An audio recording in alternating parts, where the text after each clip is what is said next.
Assalamualaikum warahmatullahi wabarakatuh. Kami dari kumpulan 2 ingin membentangkan tentang isu dalam masyarakat kontemporari, buli. Apa itu buli? Buli adalah perbuatan tingkah laku agresif yang berulang bertujuan untuk menyakiti individu lain dari segi fizikal, mental atau emosi. Ataupun menurut Kamus Royal Academy of the Language dalam versi terbarunya, konsep pelecehan merujuk antara lain kepada tindakan mengejar tanpa memberi gencatan senjata ataupun istirahat binatang ataupun orang sebagai serta tindakan menekan seseorang dengan tidak selesa atau kehendak. Dari makna ini, kita boleh menganggap gangguan sebagai perlakuan yang menyinggung perasaan dan mengganggu di mana orang yang diganggu mengalami perasaan penderitaan dan ketidakselesaan. Buli ialah subkategori tingkah laku agresif yang dicirikan oleh 3 kriteria tersebut. Yang pertama, niat bermusuhan, iaitu dia marah dan benci pada mangsa atas sebab disayangi guru ataupun sebab-sebab yang tertentu. Yang kedua, ketidakseimbangan kuasa. Buli dianggap oleh sesetengah pihak dikaitkan dengan ketidakseimbangan kuasa kerana seseorang pembuli mempunyai persepsi kuasa terhadap orang lain disebabkan oleh faktor seperti saiz, jantina ataupun umur. Yang ketiga, berulang dalam tempoh masa tertentu. Kemudian kita sambung dengan isu buli yang berlaku dalam kalangan masyarakat pada zaman kini. Antaranya ialah buli fizikal. Buli fizikal ialah buli yang melibatkan memukul, menendang, mencuri, menyembunyikan atau merosakkan harta benda orang lain atau memaksa mangsa buli untuk melakukan perkara-perkara yang mereka tidak diingini. Mangsa mungkin akan diejek, diseksa ataupun dipukul oleh rakan sekelas mereka. Cara khusus dia berlaku berbeza antara kes. Sebagai contoh, ia boleh merangkumi situasi seperti bertengkar, menumbuk, menendang ataupun meludah. Buli fizikal mungkin akan dilihat seperti satu bentuk buli yang paling biasa yang kita selalu dengar, tapi buli fizikal juga ialah salah satu yang paling berbahaya. Dalam jenis pencerobohan lain, akibatnya adalah psikologi. Namun, apabila berlaku keganasan fizikal, integriti mangsa dapat terancam. Seterusnya, buli cyber. Buli cyber ialah buli yang berlaku melalui penggunaan teknologi seperti di email, laman rangkaian sosial iaitu di Facebook, mesej teks dan telefon bimbit dengan bertujuan untuk mengganggu, mengugut, memalukan atau menyasarkan orang lain. Ia boleh mengakibatkan kesalahan undang-undang dan hukuman penjara jika memenuhi definisi gangguan cyber. Jenis-jenis buli cyber yang kita boleh lihat sekarang iaitu mesej yang mengganggu dan mengancam. Selain itu, menyalahgunakan kata laluan atau nama skrin orang lain untuk menyamar. Selain itu juga memuat naik komen atau gambar yang tidak senonoh seperti tindakan menghantar gambar, mesej ataupun video yang berunsurkan seksual menggunakan telefon bimbit. Pada pendapat saya, perbuatan buli cyber ni dia lebih dahsyat sebab pembuli cyber dia sukar untuk dikenal pasti kerana mereka boleh merahsiakan identiti sebenar mereka. Tambahan pula, pembuli cyber ni dia berlaku dalam dunia cyber yang tidak bersempadan. Ini lebih menyukarkan mangsa untuk melindungi diri mereka.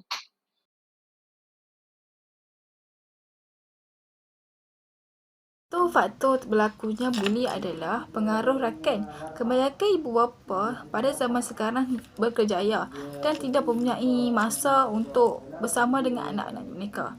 Jadi kebanyakan anak-anak mereka terpengaruh dengan ajakan kawan untuk melakukan benda-benda ini.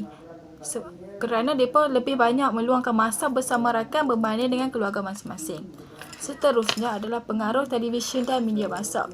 Faktor umur yang semakin meningkat dan semakin minat untuk mendalami banyak perkara telah menjadikan seorang remaja ataupun orang muda ini untuk melakukan benda yang baru seperti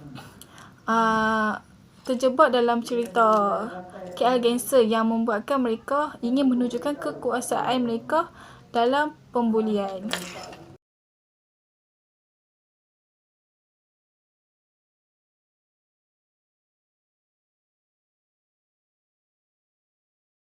Pada masa, kesan buli terbahagi kepada dua, iaitu kesan fizikal dan kesan dalaman. Kesan fizikal, masa buli fizikal akan mengalami kecederaan yang sangat serius seperti patah tulang, lebam ataupun kehilangan kesihatan fizikal secara keseluruhan. Manakala kesan dalaman, mangsa juga mungkin mengalami tekanan yang tinggi ataupun masalah tidur ataupun masalah kesihatan dalaman seperti jantung ataupun darah tinggi akibat daripada keganasan yang dialami, terutama gangguan mental. Okey, so saya ini bercakap mengenai 3 peranan masyarakat dan komuniti bagi mengatasi isu buli yang tak beretika. So yang pertama ialah pihak komuniti harus berganding bahu dengan pihak yang berkuasa tinggi dalam usaha untuk memendung isu buli yang tak beretika ini. Ini bermakna jika berlakunya kes buli atau menjadi mangsa pembuli, seharusnya memberanikan diri untuk melaporkan kepada pihak yang sepatutnya dengan keadaan segera supaya masalah itu dapat diatasi. So, peranan yang seterusnya ialah pihak yang terlibat dengan media cetak dan media massa. Okey, pihak ini sedikit sebanyak dapat menjalankan fungsi maupun peranan yang penting bagi mengelakkan isu buli ini dari terus berlaku. Ia juga dapat menyebarkan maklumat tentang keburukan dari segi tingkah laku buli melalui penglibatan agensi-agensi yang berkaitan dengan komuniti setempat.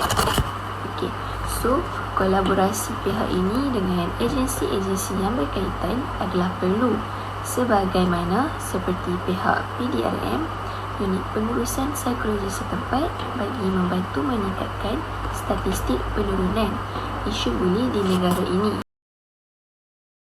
Hari ini saya akan menjelaskan 3 cabaran pemerkasaan akhlak dalam kalangan remaja pada masa kini. Antara cabaran pemerkasaan akhlak dalam kalangan remaja pada masa kini ialah masalah persekitaran, pendidikan dan juga media massa. Masalah persekitaran merupakan salah satu faktor yang mempengaruhi akhlak dan sikap seseorang individu. Hal ini dikatakan demikian kerana kebanyakan golongan remaja dan individu lebih cepat terpengaruh dengan persekitaran masing-masing.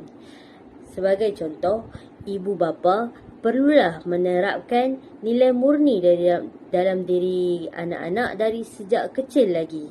Hal ini dikatakan demikian kerana apabila anak-anak mula terdedah dengan nilai-nilai murni daripada sejak kecil, ianya akan memberi kesan yang positif dalam pembentukan akhlak mereka.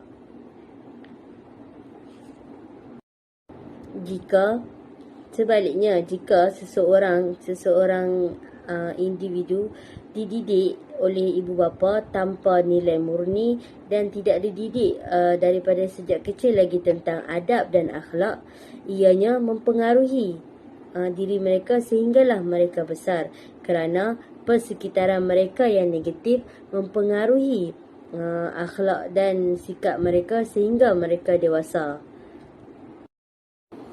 Seterusnya, cabaran pemerkasaan akhlak dalam kalangan remaja pada masyarakat kini ialah pendidikan. Hal ini dikatakan demikian kerana pendidikan di Malaysia lebih berorientasikan kepada keperluan peperiksaan. Oleh itu, walaupun pelajar telah mengambil subjek agama, mereka akan lebih fokus untuk lulus peperiksaan daripada matlamat pembentukan akhlak.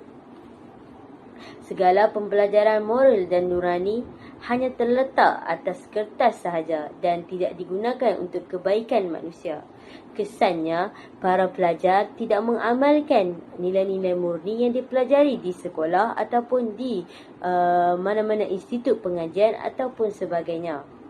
Kerana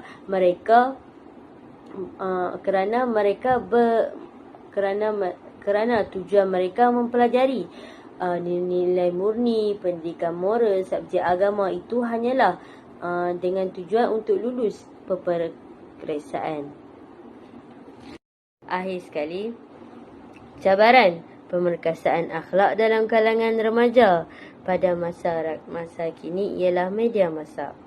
Hal ini dikatakan kerana pembentukan akhlak masyarakat menghadapi cabaran dari pengaruh media massa yang memberi kesan negatif kepada akhlak masyarakat, khususnya kepada golongan remaja.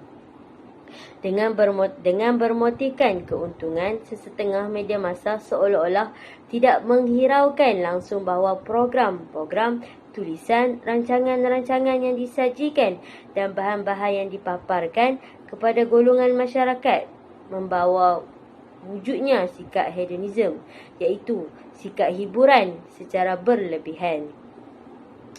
Iklan-iklan yang disiarkan langsung tidak menggambarkan budaya masyarakat kita, tetapi lebih mempromosikan nilai hidup barat secara bebas, yang serba bebas. Akibatnya, golongan remaja semakin hari semakin terhakis jati diri mereka dan mengalami krisis identiti dan menjadi golongan peniru yang produktif. Sekian.